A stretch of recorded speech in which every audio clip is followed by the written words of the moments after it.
It started with a message. Not dramatic, not poetic, just 3 simple words. I miss you. After everything, that's how they chose to return.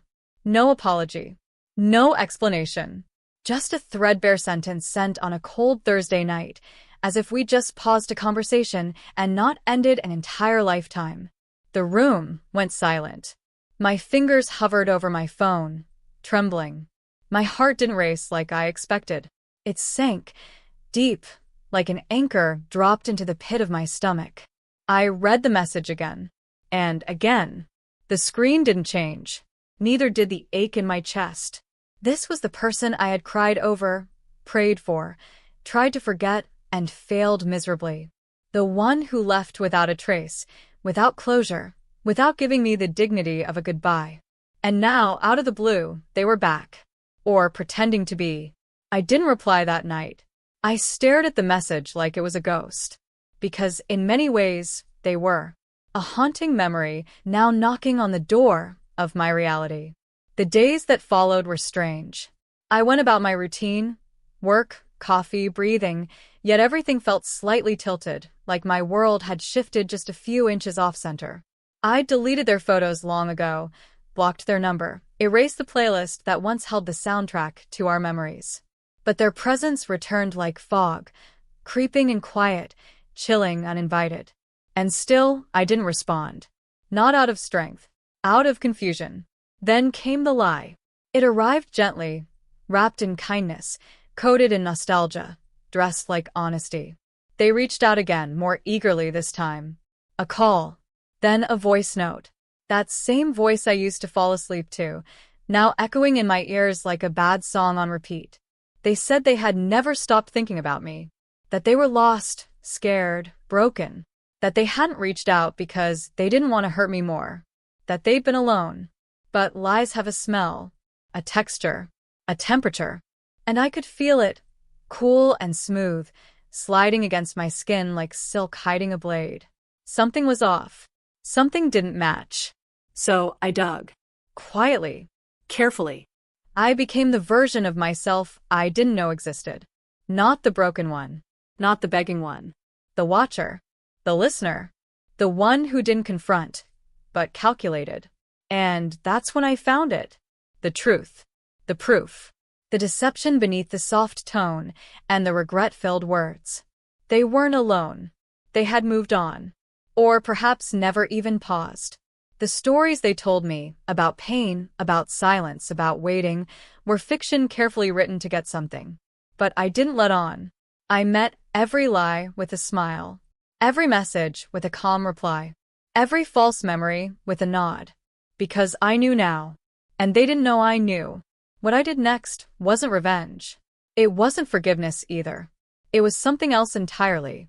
And maybe, just maybe, it was the most powerful thing I've ever done. Before I explain what I did, you need to understand who I was. Not who I am now, but who I was when they left. My name isn't important. Let's just say I was the kind of person who gave too much, waited too long, and believed too deeply. I wasn't naive. I was just hopeful. And there's a fine line between the two. When we first met, it felt like something out of a movie. You know, the kind where 2 people meet by accident and everything just clicks. That was us. Or at least, that's what I thought. They had that magnetic pull, charming, thoughtful, mysterious. Not the kind of mystery that feels dangerous, but the kind that makes you want to uncover every layer. I was hooked. And fast. Looking back, maybe that was the first red flag. But when you're lonely and someone finally sees you, you don't stop to ask why. You just let it happen. You open the door. You welcome them in. We had long conversations, midnight phone calls that blurred into sunrise. We shared secrets, dreams, fears. I knew their favorite color, the song they played when they couldn't sleep, the story of how they never got along with their father. I held all of that, carefully, lovingly, like it meant something. And maybe it did, for a time. But slowly, without me noticing, the relationship changed. They didn't withdraw overnight. No, they were clever about it. It started with shorter replies, then missed calls, Then excuses. Busy. Tired. Just going through something. And because I loved them, I believed them.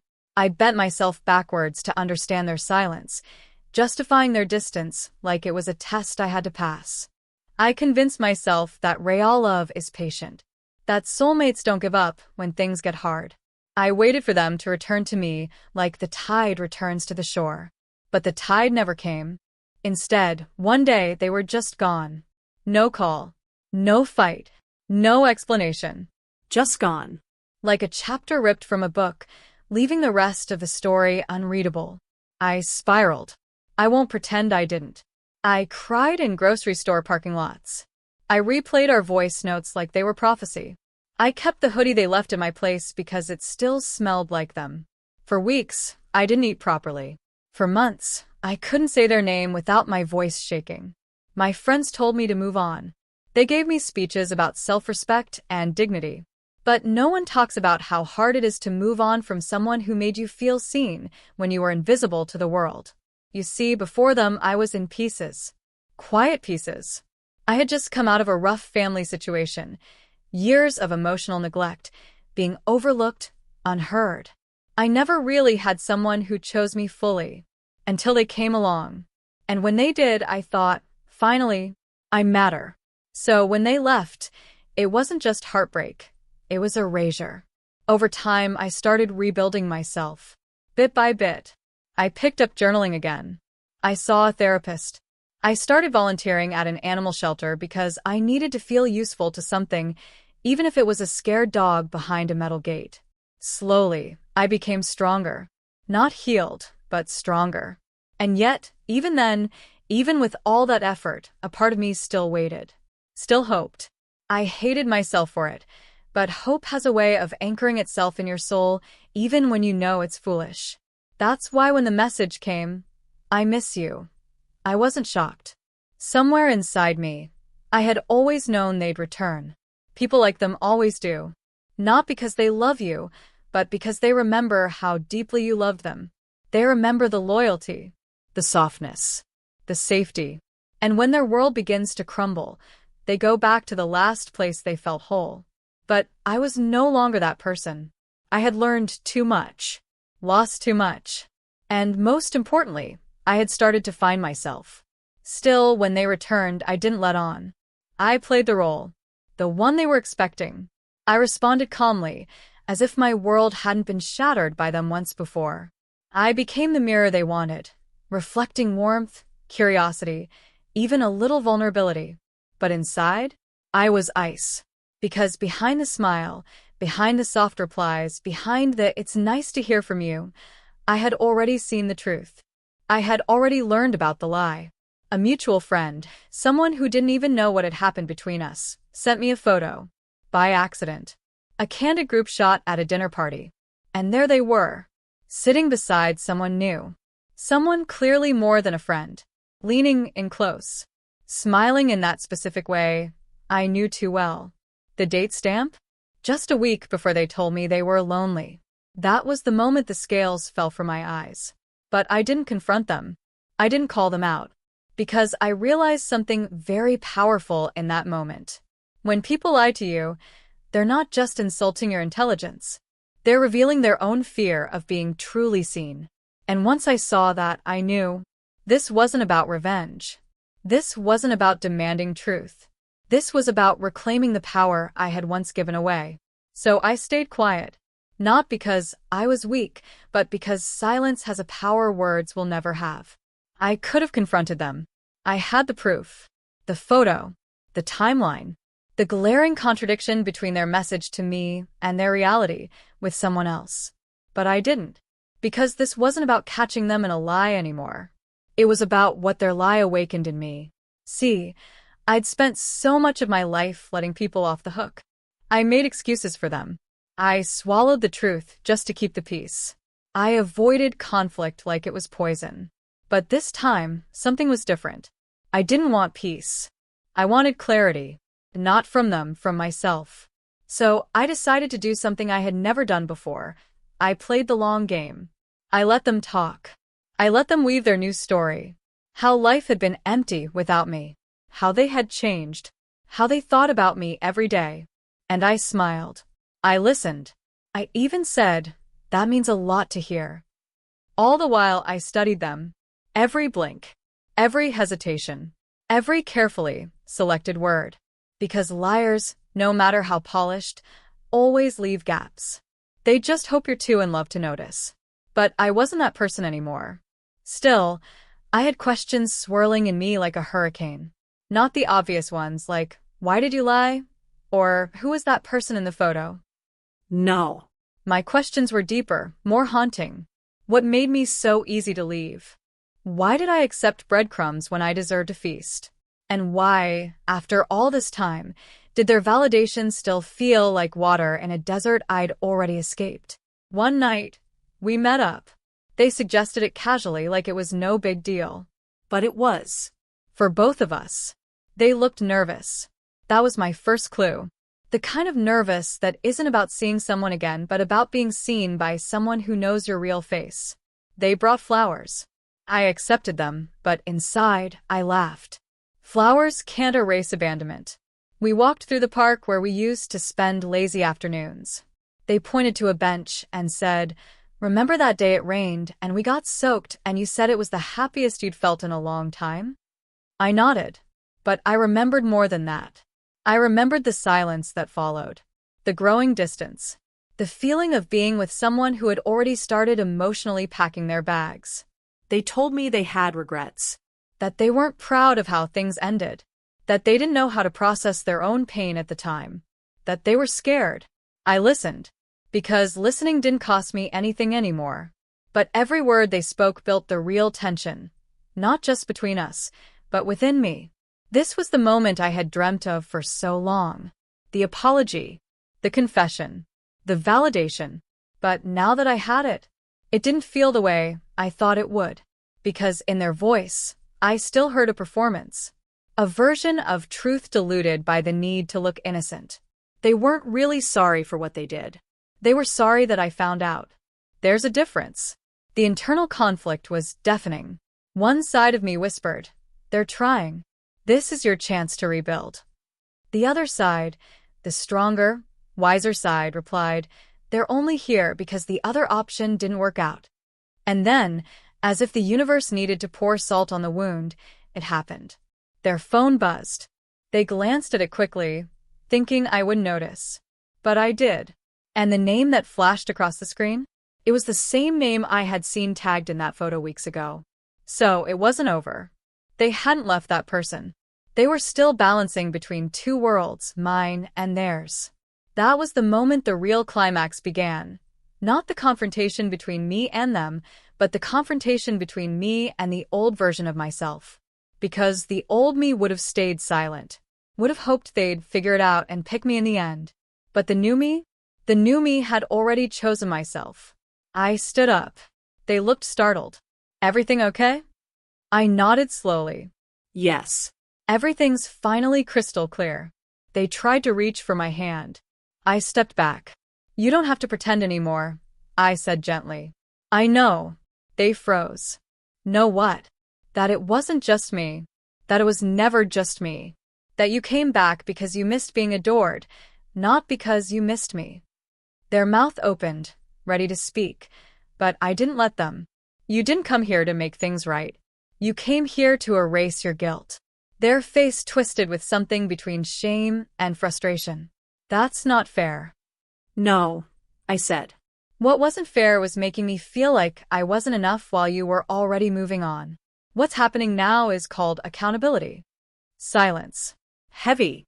Honest. Necessary. They didn't deny it. They couldn't. The lie had been exposed. Not with anger, not with shouting, but with truth spoken calmly. And that's what made it sting the most. Sometimes, the sharpest weapon isn't a scream. It's a whisper spoken by someone who finally sees you for who you are and walks away. They didn't chase me when I left the park. I think they knew they had already lost. Not just me, but the version of me who would have tolerated half-truths for the sake of love. That night, I walked home slower than usual. Not because I was sad, but because I was savoring the weight that had lifted off my chest. The tension that had lived inside me for so long, waiting, wishing, wondering, had finally evaporated. And in its place, a new emotion bloomed. Peace. Not the kind that comes from a perfect ending, but the kind that rises when you choose dignity over desperation. When you realize closure doesn't come from others, it comes from within. That night, I didn't cry. I didn't replay the conversation. I didn't check their social media. I didn't wonder what they were doing or who they were doing it with. Because for the first time, their actions were no longer my concern. I was free, not because they let me go, but because I finally let them go. The next morning, I woke up different. Not because everything was magically healed, but because I no longer needed them to do the healing. I realized something sacred. Closure is not something we're given, it's something we claim. But the story wasn't over. Because when you walk away from someone who's used to your presence, your silence becomes louder than your words. And my silence must have been deafening. They messaged me, not once, not twice, but every single day for a week. Long texts, voice notes, photos from our memories. One message even said, "I didn't appreciate you when I had you. Please, let's try again. I know I messed up, but I can't lose you." But that's the thing, isn't it? They didn't lose me now. They lost me the moment they lied. They lost me when they chose someone else and still tried to keep me emotionally hostage. They lost me the moment I realized my worth wasn't negotiable. So I didn't respond. Not out of bitterness, but out of boundaries. But deep inside, I still had to face something. Not about them, about me. Why had I stayed so long in spaces that starved me? Why did I crave attention from those who only saw me when they needed something? And why did I equate being chosen with being valuable? The truth? Because for so long, I believed that love meant endurance. That the more I suffered, the more deserving I'd become. That if I just waited, tolerated, prayed, they'd change. But healing taught me this. Love is not about suffering quietly. It's about being seen fully. And if someone can't love you in truth, they don't love you at all. A week passed. Then another. Still the texts came. Some were apologies. Some were angry. Some were desperate. But I stayed quiet. Because when you know who you are, you stop explaining yourself to those committed to misunderstanding you. Then one night, I received a final message. It was short. 4 words. I guess it's over. It wasn't angry. It wasn't dramatic. It was defeated. And I stared at it, not with sadness, but with gratitude. Because finally, they had caught up to a truth I'd already made peace with. It was over. But not in a tragic way. In a liberating one. I had spent so much time wanting answers, wanting apologies, wanting them to come back and make it right. But what they never realized was this. I wasn't waiting for them to return. I was waiting for myself to wake up. And now I had. In the weeks that followed, I didn't fill the void with distractions. I didn't rebound. I didn't run. Instead, I rebuilt. I wrote in my journal. I reconnected with friends I had drifted from during that relationship. I cried, yes, but the kind of tears that water something new. I found power in solitude, peace in my own presence. And slowly, day by day, I began to remember who I was before they tried to rewrite me. And one day, while sipping coffee at my favorite spot, I caught my reflection in the window. I looked lighter. Not because life was perfect, but because I had stopped carrying a love that wasn't mine to hold. Then something wild happened. I got a message from the person in the photo, the one they had been involved with. Not a rude message. Not a confrontation. Just one line. I think we were both lied to. My heart didn't race. My palms didn't sweat. Instead, I felt confirmation. The final piece of the puzzle falling into place. I didn't reply. Because the story no longer needed an audience. It had reached its conclusion. And I was no longer the character begging for a happy ending. I was the author, writing a new beginning. And that new beginning wasn't about revenge. Or proving a point. It was about returning to myself. So I started doing things I'd put off. I traveled to that city I always dreamed of. I danced in my room with the curtains open and music blasting. I wore the dress they once said wasn't really my style, and I looked stunning. I said yes to dinner invitations and no to things that didn't feel right. And little by little, I rebuilt the sacred connection between me and me. No more shrinking. No more explaining. No more begging to be seen. Because once you've survived a betrayal that cut to your core, everything changes. Your standards rise. Your energy becomes expensive. Your peace becomes sacred.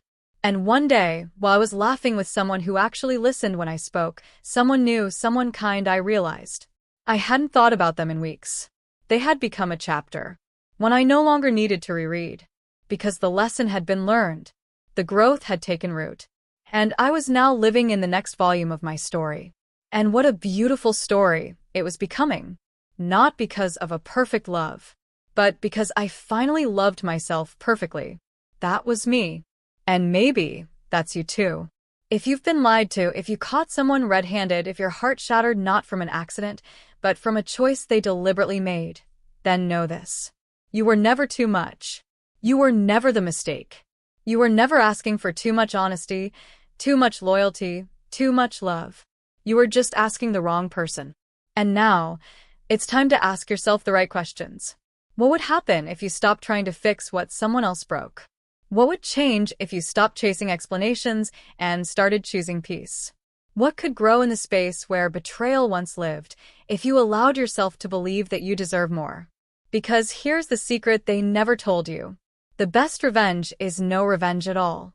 The best closure is creating a life so full, you don't even have space for bitterness. The best response is healing so loudly they have to watch in silence. And yes, maybe they'll remember you. They'll remember the way your eyes lit up when you talked about your dreams. The way you listened with your whole heart. The way you forgave them when they didn't deserve it. The way you still believed in them when they had already stopped believing in themselves. They'll remember. But you? You'll move forward. Not bitter. Not broken. But reborn. So, if you're at the part of your story where it hurts so much you can barely breathe, just hold on. This is the part that changes everything. This is where you stop begging to be chosen and choose yourself instead. This is where you rise from the ashes of what was never meant for you and walk boldly toward everything that is. And when you do, when you finally take that first full breath of freedom, remember this. You are not what they did to you. You are what you survived. And now, you are what you choose to become. So become someone new. Become someone unstoppable. And never again let someone lie to you and call it love.